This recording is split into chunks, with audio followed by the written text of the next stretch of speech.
Alhamdulillah, wassalatu wassalam ala rasulillah, wa ala alihi wa sahbihi wa man wala, wa ba'd. Chers auditeurs, nous avons vu lors de notre rencontre précédente que le pire des péchés interdits par Allah subhanahu wa ta'ala est le polythéisme qui consiste à adorer avec Allah autre que lui, en vouant une adoration quelconque à autre qu'Allah subhanahu wa ta'ala. Et nous avons vu que si son auteur ne se repent pas sincèrement à Allah de son vivant, alors il ne sera pas pardonné. Ses œuvres seront vaines et annulées. Le paradis lui sera interdit de manière définitive et il aura pour seul refuge le feu de l'enfer. Et je demande à Allah subhanahu wa ta'ala de nous en préserver. Ceci concerne donc les conséquences douloureuses du polythéisme majeur, car nous avons dit qu'il est de deux catégories. La deuxième catégorie de polythéisme dont nous allons parler aujourd'hui est le polythéisme mineur.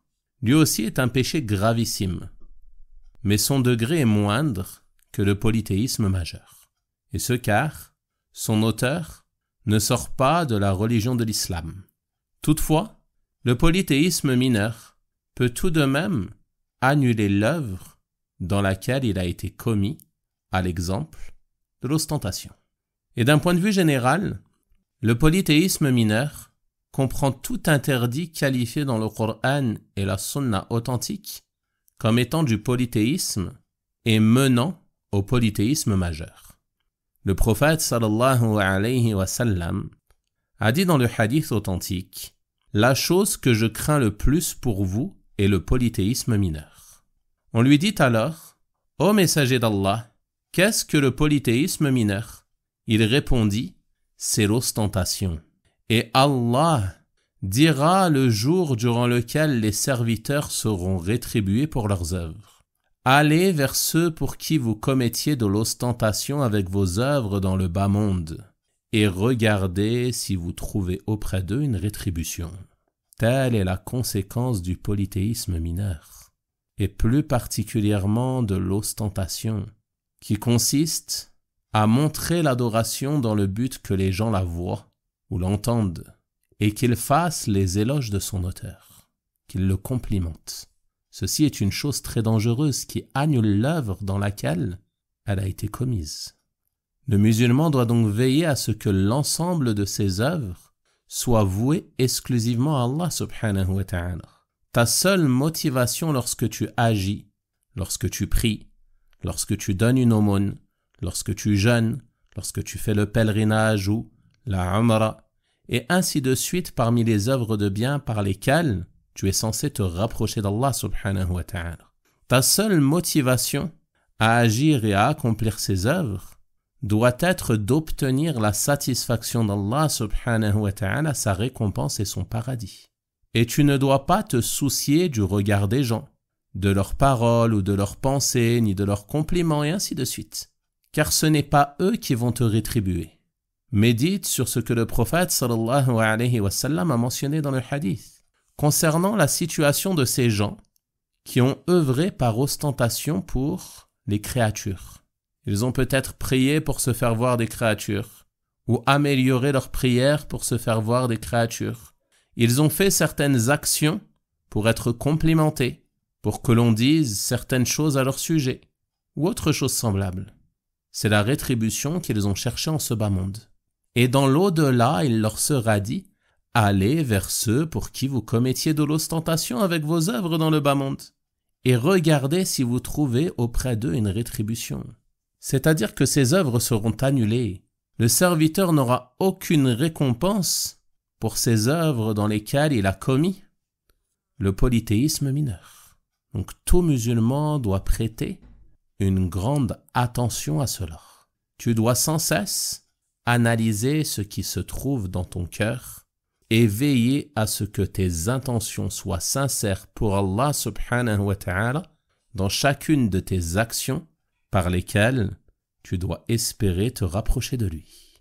Et parmi les formes de polythéisme mineur, qui sont très répandues parmi les gens, il y a le fait de croire que certaines choses ou certains objets sont des causes pouvant nous permettre d'obtenir un bien ou de repousser un mal avant sa venue ou le dissiper une fois qu'on a été touché par celui-ci, comme le font ceux qui portent des amulettes ou des talismans.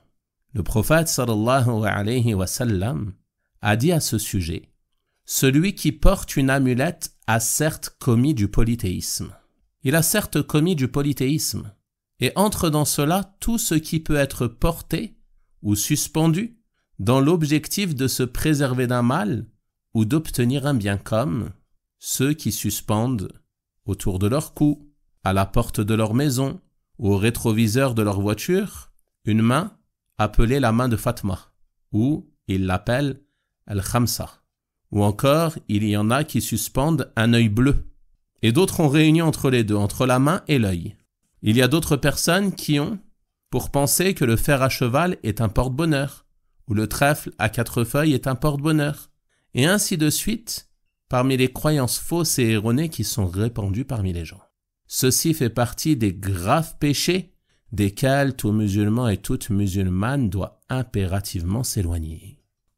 Parmi les formes de polythéisme mineur répandues parmi les gens également, il y a le fait de jurer par autre qu'Allah, comme le fait de jurer sur la vie de ses parents, ou sur la tête de sa mère ou la tête de son père, ou encore de jurer sur la Kaaba ou sur la Mecque. Ceci également est une chose très répandue sur la langue de nombre de personnes qui s'affilient à la religion de l'islam. Et c'est un péché gravissime. Le prophète sallallahu alayhi wa sallam a dit: celui qui jure par autre qu'Allah a certes mécru ou commis du polythéisme. Voyez donc que ceci également n'est pas à prendre à la légère.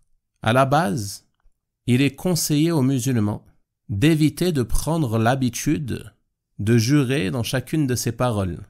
Il ne t'est pas demandé de sans cesse jurer lorsque tu parles. Mais si tu as besoin de jurer, alors tu ne dois jurer que par Allah et être véridique dans ce que tu dis.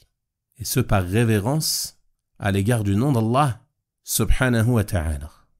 Donc tout ceci est mentionné à titre d'exemple des formes de polythéisme répandues parmi les musulmans, contre lesquelles il nous convient d'avertir et de mettre en garde, et desquelles nous devons nous écarter, car comme nous l'avons vu, le polythéisme est le plus grave des péchés et la pire des injustices.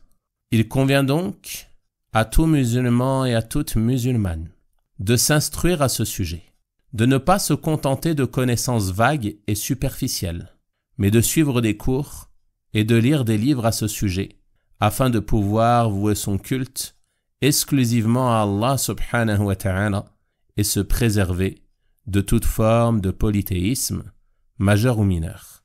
Et parmi les causes importantes à ne pas négliger, il y a aussi l'invocation et notamment le fait de dire, comme cela est rapporté, Allahumma inni a'udhu bika an ushrika bika wa ana a'lam wa astaghfiruka lima la a'lam. Ô Allah, je cherche refuge auprès de toi contre le fait de te donner un associé sciemment et j'implore ton pardon pour ce que je ne sais pas. Et il convient à chacun d'entre nous de multiplier cette invocation afin qu'Allah subhanahu wa ta'ala nous préserve de toute forme de polythéisme, majeur ou mineur. Ceci était donc un court rappel concernant ces points importants, et je demande à Allah subhanahu wa ta'ala de me placer ainsi que vous parmi ses serviteurs monothéistes et de nous préserver de toute forme de polythéisme, majeur ou mineur. Wa sallallahu wa sallama wa baraka ala nabiyyina Muhammad wa ala alihi wa sahabatihi ajma'in walhamdulillahi rabbil alamin.